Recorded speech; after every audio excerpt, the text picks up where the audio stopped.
नमस्कार, मैं विशाल जायसवाल दवायर में आपका स्वागत है। बिहार में विधानसभा चुनाव की तैयारियां जोरों पर हैं। एनडीए और महागठबंधन का रूप तय हो चुका है। वहीं लोजपा और थर्ड फ्रंट उनके वोटों में सेंध लगाने की तैयारी कर रही हैं। 243 सदस्यों वाले बिहार विधानसभा चुनाव में जदयू 115, भाजपा 110, हम 7 और वीआईपी 11 सीटों पर चुनाव लड़ रही है। इसी तरह महागठबंधन की बात करें तो राजद 144, कांग्रेस 70 और 29 सीटों पर 3 वाम दल चुनाव लड़ रहे हैं। इस बार के चुनाव में मुख्यमंत्री नीतीश कुमार को सत्ता विरोधी लहर के साथ साथ लॉकडाउन के दौरान प्रवासी मजदूरों द्वारा सामना की गई समस्याओं और बाढ़ जैसे मुद्दों का भी सामना करना है। इसके साथ साथ लोजपा ने एनडीए गठबंधन से अलग होकर जदयू के खिलाफ उम्मीदवार खड़ा करने का फैसला किया है और इससे नीतीश कुमार के सामने एक नई चुनौती पैदा हो गई है। इन्हीं सब मुद्दों पर हमारे साथ बात करने के लिए जदयू के राष्ट्रीय प्रवक्ता केसी त्यागी हैं। त्यागी जी, आपका दवायर में स्वागत है। धन्यवाद। तो कोरोना वायरस महामारी के बाद यह पहला चुनाव है किसी राज्य में, तो और बिहार में लगभग 2 लाख मामले होने वाले हैं। तो आप किस तरह से देखते हैं, इससे चुनाव पर कितना असर पड़ेगा, बिहार चुनाव पर? ये कोरोना काल में चुनाव कराना एक मुश्किल चुनौती है, लेकिन लोकतांत्रिक प्रक्रिया का हिस्सा है कि चुनाव समय पर होने चाहिए। पड़ोसी राज्य श्रीलंका में लोकसभा के चुनाव हुए हैं, सिंगापुर में हुए हैं, साउथ कोरिया में हुए हैं और कई मुल्कों में भी हुए हैं, और ये पाया गया है कि चुनाव के बाद संक्रमण 0 के बराबर फैला है। वो चुनौती हमारे सामने पिछले 6-7 महीनों से है, लेकिन अच्छी खबर ये है कि बिहार टॉप 15 राज्यों में भी नहीं है जहां कोरोना वायरस ने अपने पैर फैलाए हुए हैं। चुनाव आयोग के द्वारा जितनी भी गाइडलाइंस हैं उसको हम ओबे करेंगे। जो कोविड-19 की या Indian council of medical association की जो सिफारिशें हैं वो लागू करते हुए इन्हीं चुनौतियों में चुनाव होना है। ये सच है कि चुनाव पहले जैसे मज़ेदार नहीं होंगे। बड़ी बड़ी जनसभाएं होती थी, जुलूस निकलते थे, पटाखे छूटते थे और पद यात्राएँ होती थी, नारेबाजी होती थी, गुलाल फेंकते थे, गली गली मोहल्ले मोहल्ले में नाच गाने होते थे। तो वो सारी चीज़ों की कमी हमें खलेगी, लेकिन इसके अलावा इस दौर में इसका कोई विकल्प नहीं था। एक चीज़ जो अभी जिस तरह से एनडीए गठबंधन को छोड़कर लोजपा ने सिर्फ जदयू के खिलाफ चुनाव लड़ने का ऐलान किया है कि वह एनडीए गठबंधन में से, तो इसको आप किस तरह से देखते हैं? और ऐसी बहुत ढेर सारी आशंकाएं जताई जा रही हैं कि भाजपा की एक रणनीति है नीतीश कुमार को पीछे करने की और सत्ता को खुद के हाथ में लेने की। आप इसको किस तरह से देखते हैं?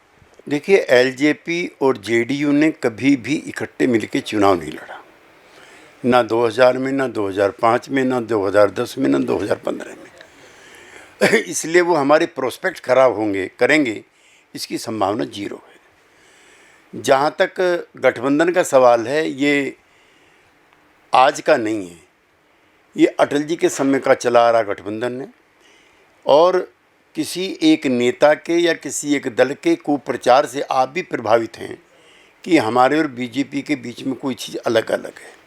हमारा एनडीए है जिसके दिल्ली में नेता प्रधानमंत्री हैं, पटना में नेता मुख्यमंत्री हैं। प्रधानमंत्री, गृह मंत्री, पार्टी अध्यक्ष, पार्टी प्रवक्ता, पार्टी के बिहार के प्रभारी सभी एक स्वर से कह चुके हैं कि बिहार के चुनाव के बाद श्री नीतीश कुमार जी ही मुख्यमंत्री होंगे और उनके नेतृत्व में चुनाव लड़ा जाएगा। फिर दूसरा प्रचार ये है कि बीजेपी की सीटें अगर ज़्यादा आ गई तो फिर मुख्यमंत्री बिहार का होगा। इस पर भी पार्टी ने स्पष्ट किया है कि चुनाव के जो भी नतीजे हों, नेता सिर्फ और सिर्फ नीतीश कुमार जी होंगे। ऐसे कि बिहार भाजपा के कई चेहरे जो बड़े चेहरे हैं वो लोजपा में जा रहे हैं, तो इससे भी आपको कोई नहीं लगता है कि कोई फर्क पड़ेगा? देखिए, चुनाव राजनीतिक कार्यकर्ताओं के रण कौशल का प्रतीक होता है। सभी दलों के कार्यकर्ता जो लंबे समय तक चुनाव प्रक्रिया का हिस्सा रहते हैं, जन आंदोलनों में लगे रहते हैं, उनकी इच्छा चुनाव लड़ने की होती है। और फिर एनडीए का जो गठबंधन है वो तो ऐसा जिताऊ गठबंधन है कि सब लोग चाहते हैं टिकट मिले, लेकिन सीटों की तालमेल कई बार आड़े आती है। हमारे विद इन पार्टी भी आती है। Even BJP Janata Dal you को भी मशक्क़त करनी पड़ी है टिकट बांटने में, तो फिर गठबंधन हो जाते हैं, 2 नए दल शामिल आए, इसलिए 3-4 बीजेपी के एमएलए एक्स एमएलए एलजेपी के टिकट पे चुनाव लड़ रहे हैं, जिसका चुनाव के प्रोस्पेक्ट्स पर 0% भी फर्क नहीं पड़ेगा। अच्छा, लॉकडाउन के दौरान बिहार के बड़ी संख्या में प्रवासी मजदूर विभिन्न राज्यों में और बड़े शहरों में फंसे हुए थे और उसको उस समस्या को ठीक तरह से हैंडल न करने के कारण नीतीश कुमार को आलोचनाओं का सामना करना पड़ा था। लोगों ने कहा, विभिन्न राजनीतिक पार्टियों ने भी, बिहार के भी विपक्षी दलों ने कहा कि नीतीश कुमार को आगे बढ़ के मजदूरों को वापस लाना चाहिए था। तो आपको क्या लगता है कि अभी पीछे देखने पर कि ये क्या उस समस्या को और अच्छे ढंग से हल किया जा सकता था? देखिए, कोविड-19 मानव जाति के इतिहास की सबसे बड़ी त्रासदी है। कभी मानव जाति के इतिहास में ऐसा प्रकोप नहीं हुआ जैसे इस बार हुआ। अमेरिका के अंदर कई लाख लोगों की मृत्यु हो चुकी है, यूरोपियन यूनियन के मर चुके हैं। तो ये खाली भारत के लिए नहीं था, बिहार के लिए नहीं था, सारी दुनिया के लिए था। आज छोड़ करके चीन को सारी अर्थव्यवस्थाएं माइनस में चली गई। So is India also. ये जो प्रवासी भारतीय जिनको आप कहते हैं, माइग्रेटेड लेबर जिनको आप कहते हैं, वो बिहार के भी हैं और अन्य राज्यों के भी हैं। और मैं आपसे सहमत हूँ कि इन्हें बहुत मुसीबतों का मुकाबला करना पड़ा। अचानक लॉकडाउन होने से टेम्परेरी या परमानेंट जो भी कर्मचारी थे उनकी नौकरी छूट गई। अगले दिन से ही मकान मालिकों का दबाव हो गया कि आप मकान छोड़िए। खाने पीने की प्रॉब्लम हो गई।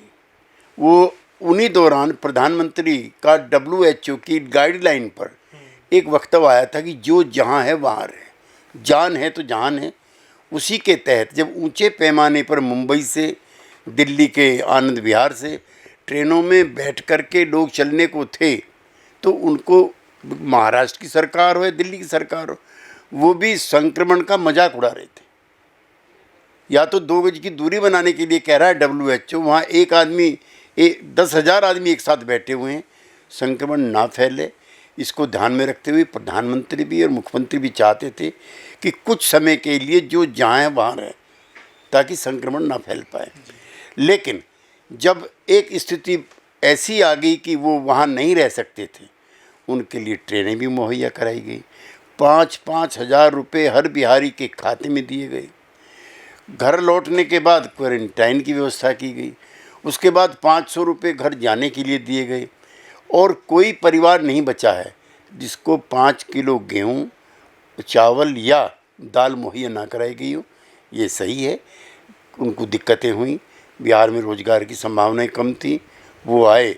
लेकिन सबको ये एहसास है कि एक रेस्पॉन्सिबल गवर्नमेंट थी जिसने उनके आर्थिक और सामाजिक सरोकारों को ठीक से एड्रेस किया। यहाँ पर आपने जैसे रोजगार की बात की, जब बेरोजगारी एक बड़ी समस्या है और खासकर बिहार में भी पूरे देश के साथ, तो NSO की 2019 की जो एक रिपोर्ट आई है उसमें बिहार में बेरोजगारी की दर 7.1 है, 7.4 है, और जो कि नेशनल एवरेज से ज़्यादा है। और उसी तरह से अभी CMI की रिपोर्ट आई अप्रैल 2020 की, जिसमें लगभग 46% बेरोजगारी बिहार में दिखाई गई, जो कि नेशनल एवरेज से 20% अधिक दिखाई दी। और इसी बेरोजगारी को लेकर ये राजद लगातार हमलावर है नीतीश कुमार सरकार पर, और तेजस्वी यादव ने कहा है कि वे सबसे पहले सरकार में आते ही पहला कैबिनेट डिसीजन लेंगे, 10 लाख युवाओं को रोज़गार देने का फैसला करेंगे। तो क्या लगता है कि रोज़गार का मुद्दा ये कितना बड़ा होने जा रहा है, और क्या युवाओं का वोट जो है इससे असर डाल सकता है? मैं कह रहा हूँ कि हम 10 करोड़ लोगों को रोज़गार देंगे, जबकि बिहार की आबादी कुल 12 करोड़ है। ऊंची अव्यवहारिक नकली बातें करने से क्या फ़ायदा? किस क्षेत्र में देंगे 10 लाख, उसका ब्लूप्रिंट कोई अगर उनसे मांगे तो शायद वो बोल नहीं पाएंगे।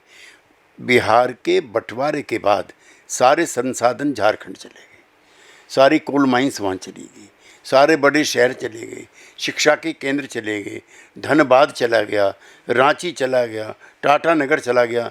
बिहार के हिस्से कुछ बचा ही नहीं था। और जो तेजस्वी यादव जी अपने पिताजी के 15 साल और माता जी के भी 15 साल याद करें जब ना बिजली थी, आज बिहार के हर घर में बिजली है। कानून व्यवस्था का ये हाल था कि 5 बजे थाने बंद हो जाते थे, सड़कों पे से लोग उठते थे, फिरौतियाँ मंगती थी। नेशनल हाईवे के लिए जो मजदूर और ठेकेदार कार्य कर रहे हैं, उन्होंने काम करना बंद कर दिया था। चुनाव के दौरान एक बार मैं प्रमोद महाजन जी के साथ जा रहा था, तो हमारा हेलीकॉप्टर बिजली के तार से टकरा गया और हम दोनों डर गए कि हम मर सकते हैं। पायलट का कहना था कि ये कपड़े सुखाने के लिए है, यहाँ बिजली नहीं आती। आज पूरे बिहार में घर घर बिजली है। वहाँ पर इतना शिक्षा का, प्राइमरी हेल्थ का इतना काम हुआ। हाँ, और भी काम करने की आवश्यकता है, इन बातों से हम इनकार नहीं करते, लेकिन तब का बिहार और अब का बिहार, चुनाव के दौरान यही मुद्दा है। अभी हाल ही में कल या परसों में केंद्रीय गृह राज्य मंत्री नित्यानंद राय ने एक बहुत विवादित बयान दिया है कि अगर राजद सत्ता में आ जाती है बिहार में तो कश्मीर के आतंकी बिहार में पनाह मांगने लगेंगे। ऐसे लोग जो जाएंगे बिहार में, अगर सरकार राजनीति की बनेगी तो कश्मीर से जिस आतंकवादी को हम सफाया कर रहे हो, आप बिहार का खर्च पनाह मिलेगा। ऐसा हो नहीं देंगे। प्रधानमंत्री जी ने सीमा हमारे जी ने सौंपा है, गृह मंत्री जी ने सौंपा है, हम आने नहीं देंगे। तो क्या इस तरह के जो भड़काऊ बयान होते हैं सांप्रदायिक या राष्ट्रवादी तरीके के, तो आप लोगों की क्या, जदयू की क्या कोई बात हुई है भाजपा से इन मुद्दों पर कि क्या ऐसे बयानों से बचना चाहिए? नहीं, हम तो उनके कई तरह के वक्तव्यों से, विचारों से असहमति रखते हैं। धारा 370 पे हमने समर्थन नहीं दिया। एनआरसी को मुख्यमंत्री ने विधानसभा के अंदर बोला हमारे यहाँ लागू नहीं किया जाएगा। यूनिफॉर्म सिविल कोड पर हमारी बिल्कुल स्पष्ट राय है, समाज के सभी स्टेक होल्डर्स को एंगेज करना चाहिए और जल्दबाजी में कोई काम नहीं करना चाहिए। और नित्यानंद स्वामी जी के ये निजी राय हो सकती है, ये एनडीए की राय नहीं है। हम ऐसा मानते हैं कि लालू जी के राज में जंगल राज था, अपराधी शरण पाते थे, लेकिन उसकी तुलना कश्मीर से हम नहीं करते। एनडीए का सीधा मुकाबला महागठबंधन से है और महागठबंधन के जो सबसे बड़े नेता बिहार में हैं लालू प्रसाद यादव, वो फिलहाल जेल में हैं। आपको क्या लगता है कि अगर और आप इस समय कैसे देखते हैं कि महागठबंधन की क्या स्थिति है बिहार चुनाव में, वह कैसा परफॉर्म करने जा रही है, और क्या लालू प्रसाद यादव के होने से परिस्थिति बदली हुई होती, डिफरेंट होती? हम तो लालू जी को हरा करके ही सत्ता में आए। 2005 में थे वो, 2010 में थे, हमने उनको हराया। तो वहाँ तो मूलतः जो मतदाता का बड़ा हिस्सा है वो लालू जी के मिसरूल के ही खिलाफ है। वो होते तो और भी बुरी तरह से हारते। कितनी सीटें मिलने की संभावनाएं आप जताते हैं? देखिए, पिछला जो लोकसभा चुनाव हुआ है 2019 का, उसके कॉन्स्टिट्यूंसी वाइज अगर आंकड़े आप इकट्ठे करें तो 243 के सदन में 220 सीटों पर एनडीए आ गए। और 2010 में भी हम 118 सीटों पर हम जीते थे और 92 सीटों पर बीजेपी जीती थी। हमारे लिए 2010 चुनौती है और पिछले लोकसभा के चुनाव के आंकड़े हमारे लिए चुनौती हैं कि हम उतनी ही संख्या के साथ दोबारा वापस आएंगे। एक आखिरी सवाल कि 2015 के विधानसभा चुनाव में प्रधानमंत्री ने जो एक बहुत ही विवादित टिप्पणी की थी मुख्यमंत्री के खिलाफ डीएनए को लेकर, की थाली खींच लें, लेकिन एक महादलित की तो सारी की सारी पूंजी, सारा पुण्य खींच करके ले लिया। भाइयों बहनों, तब मुझे लगा कि शायद डीएनए में ही कोई गड़बड़ है। उन्होंने कहा डीएनए गड़बड़ है, खराब है। तो अब डीएनए गड़बड़ है कि खराब है ये तो पता चलेगा। सब बिहार के लोग अपना अपना भेजेंगे सैंपल, जांच करवा लीजिए। तो ये सब हो रहा है कि शब्द को वापस ले लीजिए। अच्छा होता है, इतने बड़े पद पर विराजे हुए हैं तो उनको ले लेना चाहिए था। तो हम लोगों ने इतना आग्रह किया। तो क्या वह कड़वाहट, भले ही आप दोनों लोग साथ आ चुके हैं, क्या वह कड़वाहट जो है फिर से किसी रूप में सामने आ सकती है? देखिए, पिछले चुनाव में हम और वो एक दूसरे के खिलाफ लड़े, विधानसभा भी और लोकसभा भी। और सब दलों को, नेताओं को, व्यक्ति के समूह को अपने अपने पक्ष में तर्क देने का और विरोधियों के विरुद्ध प्रचार और कुप्रचार करने का अधिकार होता है। वो चैप्टर हमारे लिए समाप्त हो चुका है। पिछले काफ़ी दिनों में केंद्र की तरफ से बिहार सरकार को, बिहार राज्य को काफ़ी आर्थिक मदद मिली है और अब हम एक नूतन और नवीन बिहार बनाने के मुहाने पर हैं। इसलिए ये 2 पहियों की, 2 इंजन की सरकार कही जाती है। दिल्ली और पटना मिलकर के काम करते हैं और इन चुनाव में भारी बहुमत से जीतने के बाद फिर बिहार के नए निर्माण के लिए हम दोनों इकट्ठे काम करेंगे। क्या बिहार के लिए अब विशेष राज्य कोई मुद्दा नहीं है? विशेष राज्य का मुद्दा हर वक्त है, हर दिन रहेगा और जब तक विशेष राज्य का दर्जा नहीं मिलेगा, बेरोजगारी, गुर्बत, गरीबी, लाचारी, बेबसी से छुटकारा बिहारियों को नहीं मिलेगा।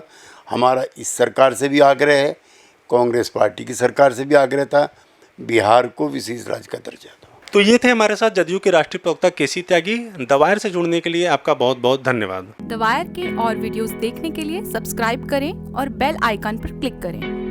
स्वतंत्र पत्रकारिता की आर्थिक मदद करने के लिए डिस्क्रिप्शन में दिए गए लिंक पर जाएं और अपनी राशि चुनें।